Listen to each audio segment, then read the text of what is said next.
السلام عليكم، يا رب تكونوا بخير.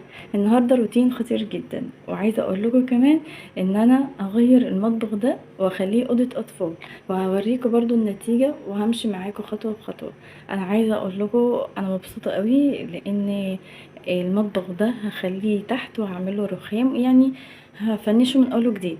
كل الحاجه اللي هنا دي نصها ممكن تتشال، لان انا كنت معزله في بيت جديد ولسه جايه فيه من شهر. فعايزه بقى ايه اغير كل النظام ده. فطبعا لسه هعمل اصلا سيراميك تمام كده، والحوض ده هينزل تحت بكل الاجهزه. طبعا انا من العزال المطبخ عندي باظ، ماشي. الظرف بتاعته باظت، حتى الارفف واتكسرت، وكمان الفرن ده اتكسر. الباب بتاعه يعني باظ. وعندي ده برضو ده اتكسر برضو. كل ده هرميه اصلا، كل ده هرميه. وهعمل رخام وهجدد حاجات كتير قوي. ده هيبقى اوضه نوم لانه على الشارع بره، فهخليه اوضه اطفال. تمام. وهخلي المطبخ ده تحت مع الصاله، لان البيت بدورين، يعني البيت تحت مفروض صاله ومطبخ وحمام، وفوق الاوض زي دوبلكس كده. تمام.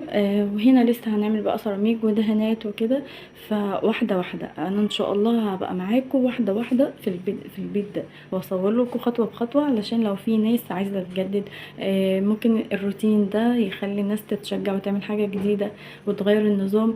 فالكلام ده بقى ان شاء الله هيبقى في كل فيديو هوريكم انا بعمل ايه باذن الله. بس انتوا شجعوني، وما تنسوش بقى تشتركوا في القناه وتفعلوا الجرس عشان يوصلكوا كل جديد، واكتبي لي كومنت حلو زيكم كده بصوا هو ده السلم طبعا اللي بيودي فوق، لسه كل ده هيتعمل محاره ان شاء الله.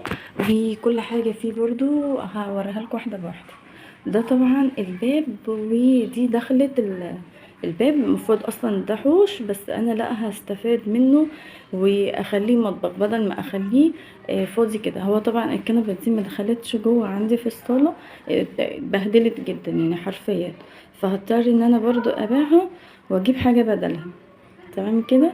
لا اما هجددها من اول وجديد. فكل ده بقى كل ده هيتشال اصلا باللعب كله. وطبعا حطيت السيراميك تحت اللي انا هعمله هنا، لان برضو البيت من غير سيراميك. فباذن الله يعني عايزاكم تقولوا لي اعمل ايه هنا. يعني انا كنت بفكر هنا هعمل اللي هو الرخامة، تمام، اللي هو زي اكنه بار كده في دخلة البيت، علشان برضو لو فتحت الباب او فتحت حاجة يبقى ايه البار مداريني شوية. وهنا كنت احط التلاجة مكان الكرتون ده، وهنا كنت احط البوتاجاز، وهنا الحوض.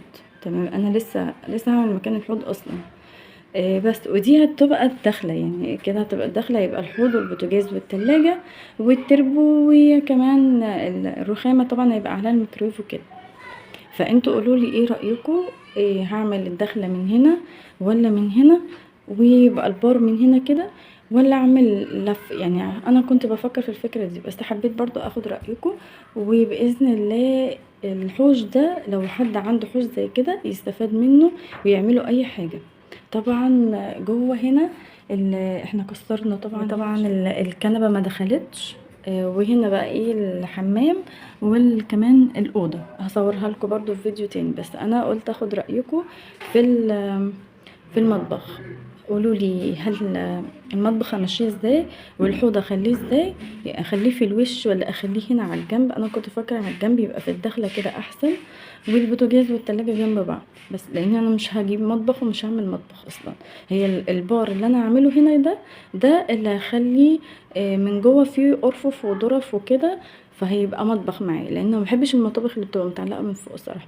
وهيبقى فيه ليد، وهيبقى فيه اصلا يعني نضافة عن كده بكتير. وهبيضه واحط سيراميك في الارض، وكمان هجيب هنا نور مع الليد وكده، فالاضاءة تبقى احسن شوية عن كده. فانتوا شجعوني وقولوا لي برضو ايه النظام، ويكتبوا لي في الكومنتات لو عندكم نظام برضو احسن من كده بكتير.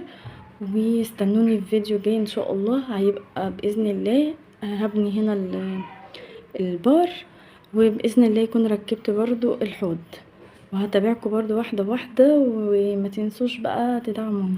واشوفكم في فيديو جديد. مع السلامه.